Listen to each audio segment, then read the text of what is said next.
Every day, you make thousands of decisions. Some small, some that quietly shape the direction of your life. Yet most of us never stop to ask one simple question: how does my mind actually work? Personality isn't about labels. It's not about being an introvert or extrovert, logical or emotional, strong or sensitive. It's about the patterns behind your thoughts, the way you process the world, the way you respond to pressure, silence, change, and meaning. Think of this as a compass, not to tell you who you should be, but to show you where you naturally lean. Some minds turn inward, searching for depth and understanding. Some navigate life through emotion and connection. Some are driven by growth, movement, and possibility.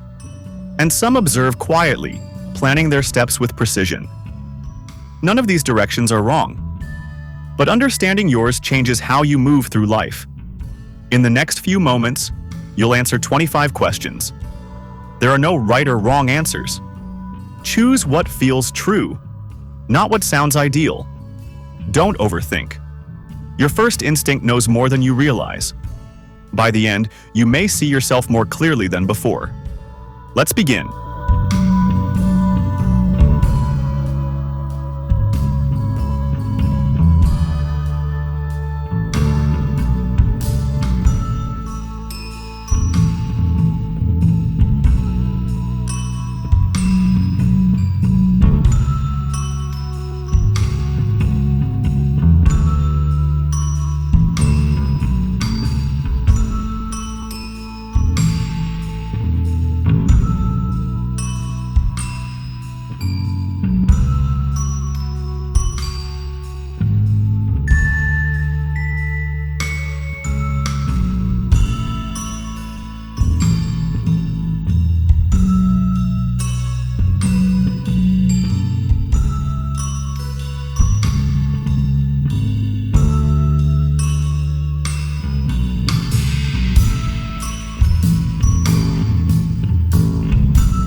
If you've finished answering all 25 questions, take a moment to notice a pattern.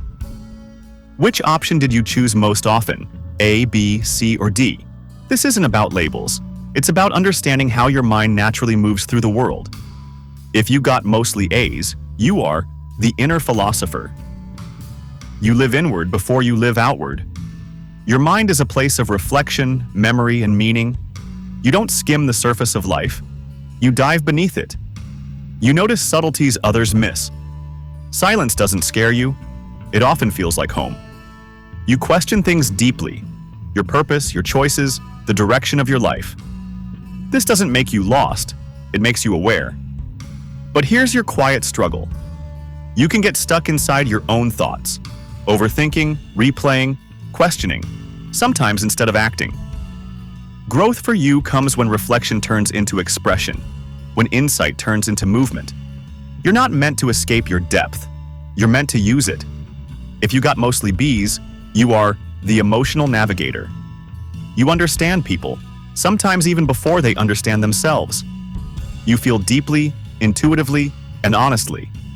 Emotions are not weaknesses to you. They're information. You value connection, authenticity, and emotional truth. You often sense what others are feeling without them saying a word. This makes you compassionate, but also vulnerable. Your challenge is boundaries. You may absorb emotions that aren't yours to carry. You may doubt yourself when others misunderstand your intentions. Remember this: empathy doesn't mean self-sacrifice. When you learn to protect your emotional energy, your sensitivity becomes one of your greatest strengths. If you got mostly C's, you are the explorer mind. You are driven by growth, movement, and possibility. Routine drains you. Stagnation suffocates you. You feel most alive when you're learning, experimenting, or stepping into something unfamiliar. You adapt quickly. You're curious. You're not afraid of change. Sometimes you crave it. But here's the tension you carry: focus. With so many interests and directions, it can be hard to commit to one path long enough to see its depth. Your real evolution happens when curiosity meets consistency. You're not scattered, you're expanding. The key is choosing where to grow next. If you got mostly D's, you are the silent strategist. You see more than you say. You observe patterns, people, and situations before acting. You don't rush into decisions. You calculate, assess, and wait for the right moment. Independence matters to you. So does competence. You value clarity over chaos, substance over noise. Others may find you hard to read, but that's because your inner world is private, not empty. Your challenge lies in emotional distance, in protecting yourself so well that others struggle to reach you. Strength doesn't weaken when shared. When you allow people into your inner world selectively, your impact grows, not shrinks. If you were balanced, you are the integrated thinker. If no single option dominated, you're someone who adapts based on context. You think, feel, explore, and observe, depending on what life asks of you. This balance gives you flexibility, perspective, and emotional intelligence. Your challenge isn't imbalance, it's clarity. You may struggle to define yourself because you don't fit neatly into one box. But identity isn't about limitation, it's about alignment. You grow fastest when you consciously choose who you want to be in each phase of life. No personality type is better than another. Each one carries strengths. Each one carries blind spots. The real power comes from awareness, knowing how your mind works, and choosing how you respond instead of reacting on autopilot. If this resonated with you, you've already started understanding yourself at a deeper level. Let us know in the comments what your personality type is, and if you found this meaningful. Like the video so that others can find it too. And if you want more content like this about the mind, growth, and understanding yourself, subscribe.